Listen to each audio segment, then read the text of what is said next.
자, 오늘은 관심이 뜨거운 정치 핫플레이스라고 할까요? 두 개의 지역을 중심으로 이야기를 좀 풀어가 보도록 하겠습니다. 첫 번째 키워드는 마포혈투 물음표 이렇게 잡아봤습니다. 자, 이제 부산에서 삼선 국민의힘 하태경 의원이 내년 봄에 총선은 이제 서울에서 출마하겠다 이렇게 하면서 정치권이 술렁이고 있습니다. 아직 서울 어느 지역에 출마할지는 정해지지 않았는데 민주당 정청래 의원의 지역구잖아요. 그러니까 마포을이 후보지로 떠오른 건데 이 얘기 잠깐 듣고 오겠습니다.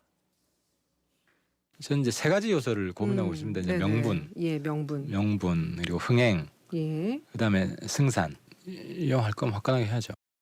하태경 의원은 좀 약체라고 생각하고 여당 대선 주자 1위인 한동훈 정도가 와야 제 의욕이 불타지 않겠습니까? 물려면 한동훈이 와라 이거죠. 네, 하태경 의원이 마포를 직접 밝히진 않았어요. 근데 이제 흥행의 3요소, 그러니까 명분, 흥행, 승산, 결정의 3요소라고 했는데 자, 국민의힘 이용호 의원이 하태경 의원한테 마포를 추천했다 뭐 이렇게 밝히기도 했는데 이게 성사가 된다면 일단 흥행은 될 것 같습니다. 어떻습니까? 뭐 우선은 사실 이제 하태경 의원이 서울 출마까지만 선언을 했고 아직 그 구체적인 지역구 장소까지는 확정을 안 하지 않았습니까? 그렇죠. 근데 아무래도 이제 언론에서도 뭔가 이렇게 좀 빅매치를 만들려는 그런 의도가 있기 때문에 아무래도 또 정청래 의원이 또 큰 스피커기도 하고 또 하태경 의원도 보수에서 큰 역할을 하고 있지 않습니까? 그래서 또 선수도 비슷하고 해서 이제 아마 이런 분석이 나오는 것 같은데요. 지금 제가 볼 때는 사실 아직 지금 수도권의 어떤 그런 구도 자체가 아직 잡히지 않았기 때문에 조금 더 지켜볼 필요가 있고 어찌됐든 하태경 의원의 이번 이 결단이 뭔가 이런 수도권 선거 판세에서 좀 보수 정당에 좀 긍정적인 그런 효과가 있기를 아마 바라고서 결단한 거 아니겠습니까? 아마 그 효과를 좀 더 우리가 지켜볼 필요가 있을 것 같습니다. 명분, 흥행, 승산이라는 이제 3요소에 비춰본다면 마포 가능성은 어떻게 보세요? 그런데 지금 이제 명분, 뭐 승산, 흥행 뭐 이렇게 말씀하셨지만 사실 이제 우리가 좀 가정을 해서 얘기를 해야 되지만 지금 마포을에 나간다고 확실하게 얘기한 것도 아니지 않습니까? 지금 확실한 거는 지금 지역구 해운대를 떠나야 되는구나밖에 없거든요. 그러니까 우리가 이사를 해도 어디로 이사 갈지를 정한 다음에 이제 내가 사는 데를 떠나야 되겠다. 예를 들면 저 같으면은 은평구를 떠나야겠다부터 결정하는 게 아니고 영등포로 이사를 해야 되겠다부터 결정한 다음에 은평구를 떠날 준비를 하는 거 아니겠습니까? 지금 그런 이사 계획이 있으십니까? 뭐 사실 그렇긴 합니다. 전세 대출도 받아야 되고 머릿속이 굉장히 복잡한데 알겠습니다. 금리도 오르는데 말이죠. 근데 이제 지금 이제 하태경 의원의 경우에는 그게 이제 아니지 않습니까? 제가 예를 들어서 은평구를 떠나야겠다라고 결심부터 했다면 떠나야 되는 사정이 있다. 그게 이제 우선이 되는 거 아니겠습니까? 그리고 떠나야 되는 사정이 있다부터 생각을 해야 된다고 하면 그건 결코 이제 좋은 일은 아니겠죠. 그러니까 하태경 의원이 해운대를 떠나야 되겠구나라는 생각이라고 하는 것은 그 사정이 먼저 있는 거구나.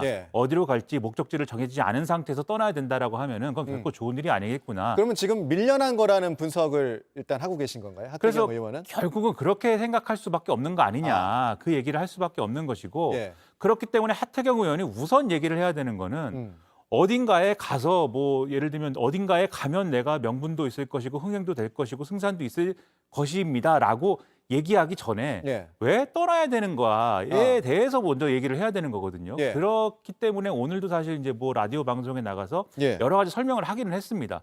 근데 그 설명이 사실은 진정성 있게 와닿지는 않아요. 그러니까 예를 들면은 어떤 지역에서 오랫동안 국회의원 하는 것보다는 국회의원이 좀 나라를 위해서 국가를 위해서 좀 넓은 시야를 가지고 혁신을 위해서 서울로 이제 떠난다 이런 얘기 아니었습니까? 그렇죠. 하나의 어떤 큰 전국을 지역구로 하는 그러한 국회의원의 어떤 역할을 하기 위해서라도 떠나야 된다. 그런데 모든 국회의원이 다 그렇게 할 필요는 없고 나는 뭐 그렇게 하겠다는 거다. 이렇게 얘기를 하는데 잘 와닿지 않아요. 그래요? 그렇기 때문에 이 설명이 잘 안 되는 걸 보면은 아마도 그 지역구에 좀 유력한 어떤 다른 분이 준비를 하고 있거나 그런 분이 뭐 대통령과 가까운 분이거나 뭐 이런저런 소문이 있다 보니까 그런 것에 좀 의식을 해서 아무래도 여기는 좀 어렵다라는 판단을 우선적으로 하고 있는 건 아니냐라는 여의도 소문이 신빙성이 있는 거 아니냐 이런 얘기가 좀 더 이제 신빙성 있게 다가오는 것 같습니다. 밀려난 거라는 이제 분석을 하셨는데 동의하십니까? 근데 저는 이제 그런 해석보다는 그래도 하태경 의원이 부산에서 3선을 내리한 분이거든요. 그리고 방송 활동도 많이 하셔가지고 그런 인지도도 상당히 높은 상황이기 때문에 나름의 결단이죠. 그리고 당이 어려울 때 뭔가 수도권에서 한번 좀 희생을 통해서 뭘 한번 해보겠다 이제 이런 의도라서 저는 높이 평가하는데요. 이제 여기서도 이제 중요한 것은 결국 하태경 의원이 비우게 된 그 해운대에 누가 들어가느냐가 핵심 아니겠습니까? 결국에는 정말 새로운 일꾼, 정말로 국민들을 위해서 헌신할 사람들이 들어간다면이야 그 이야기가 아주 그냥 순리대로 잘 연결이 되는 것인데 만에 하나 이제 저 자리에 지금 윤석열 대통령이 사당화했다라고 하는 비판이 매우 높은 상황에서 대통령의 그 40년지기 친구가 들어간다거나 아니면 뭐 다른 뭐 검찰이나 아니면은 뭐 대통령실에서 일을 했던 분들이 만약에 가신다고 한다면은 그건 무슨 뭐 경선의 형태를 하든 뭐 어떤 형태로서 그 공천을 하더라도 지금 결국 하태경 의원의 이 결단과 헌신이 결국 빛을 발하게 되는 거거든요. 그래서 저는 지금 평가하기에는 매우 좀 어려운 상황이다. 근데 하태경 의원 개인이 내린 결단에 대해서는 저는 높이 평가하는 것이 맞다. 저는 그렇게 봅니다.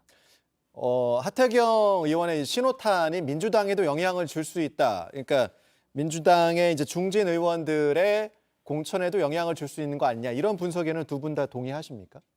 그런데 이제 하태경 의원의 결단이 없더라도 민주당에서는 그 얘기를 하게 돼 있습니다. 무슨 얘기냐면은 언제나 이제 총선 시즌이 되면은 예를 들면은 이전에도 이제 얘기가 나왔잖아요. 동일 지역구에서 3선 이상 한 의원들은 다른 지역구에 나가야 되는 거 아니냐라는 식의.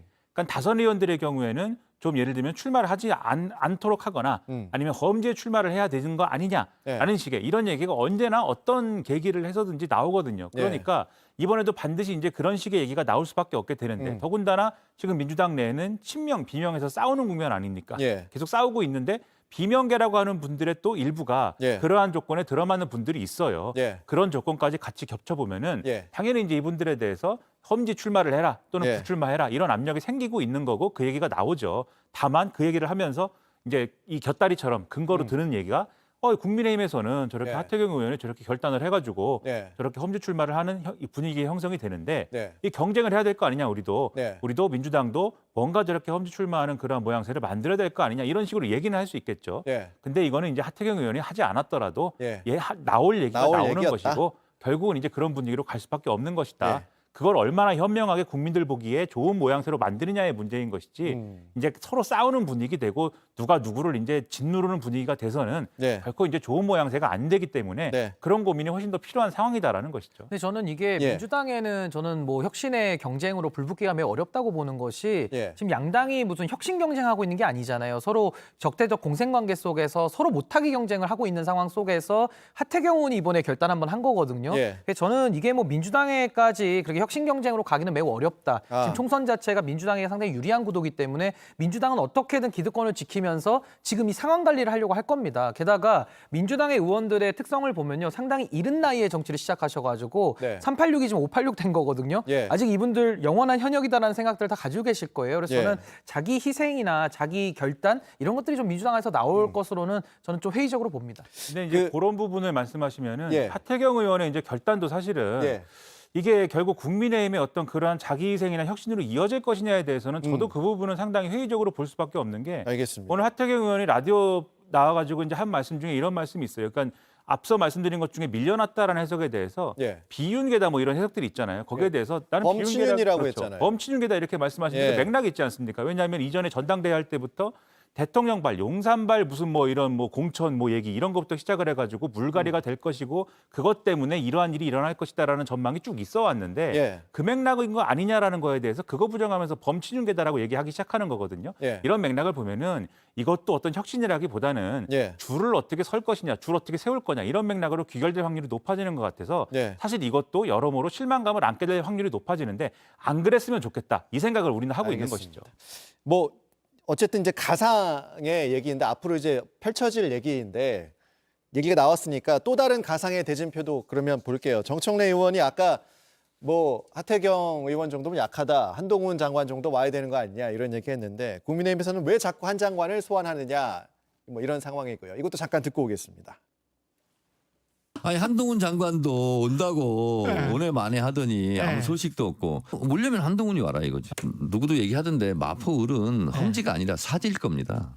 그러니까 야당 분들이 한동훈 장관을 너무 좋아하다 보니까 진짜 거의 스토커 수준인 것 같아요. 뭐 아직 정치를 할지 말지도 우리가 모르고 있는데 그냥 한동훈 장관에 대한 그 끝없는 애정을 표시하는 거죠.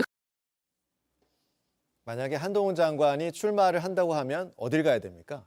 근데 저는 뭐 정청래 의원이 지금 뭐 자기의 몸값을 올리기 위해서 상당히 좀 센 발언을 하면서 뭐 일부러? 자신 있다, 예. 뭐 블러핑을 치는 것 같은데 뭐 정청래 의원에 대한 평가도 저는 국민들이 분명히 할 거다, 저는 이렇게 보거든요. 예. 근데 지금 민주당은 지금 한동훈 장관에 대해서 상당히 뭐랄까요, 좀 지나친 과도한 관심을 좀 가지고 있는 것도 사실입니다. 근데 저는 한동훈 장관이 그동안 1년 넘게 국무위원으로서 행동들에 대해서 저는 국민들을 이미 평가를 했다라고 저는 보거든요. 예. 그래서 혹자들은 뭐 중도 확장성이 있다고는 합니다만은 제가 볼 때는 그렇게 중도 확장성이 있어 보이지는 않아요. 그래서 그래요? 저는 만약에 총선을 나간다고 한다면은 예. 아마 소위 말하는 격전지 내지는 험지 예. 이런 데는 가게 되면은 당선이 좀 어려울 걸로 저는 보거든요. 아. 그래서 아마 한동훈 장관이 출마한다고 한다면은 조금 더 당선 가능성이 높은 곳으로 예. 저는 나가게 될 가능성이 높다. 근데 만약에 그것도 모양이 구겨진다 이런 식으로 생각한다면은 예. 아예 총선 자체를 안 나갈 가능성이 더 높죠.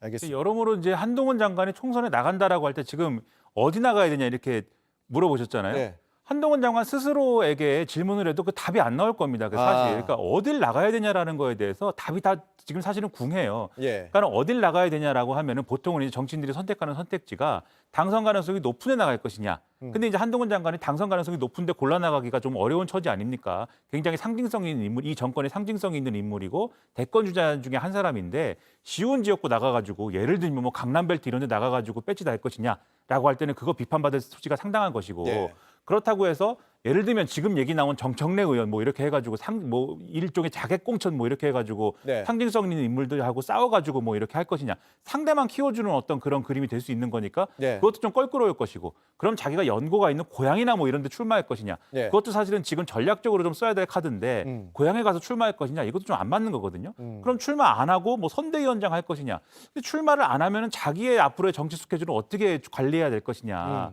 그렇다고 뭐 한간에 떠도는 소문대로 장관 했으니까 그러면 출마하지 말고 총리해라. 네. 이것도 이제 여러 가지 연륜이나 나름대로 이제 이런 지금까지 커리어를 봐서 또 안 맞는 것 같고. 고민이 많은 상황일 수 있다. 그렇죠. 그 고민이 예. 많을 것이기 때문에 예. 그런 식으로 판단하면 상당히 어려울 테니까 예. 상당히 전향적인 그리고 승부수를 거는 판단이 이번에는 필요한 것이 아니냐라는 생각이 좀 생각을 해야 되지 않나 좀 그런 판단입니다. 알겠습니다. 뭐 반년밖에 안 남았다고도 볼 수 있기 때문에 일단 전망을 좀 해봤고요.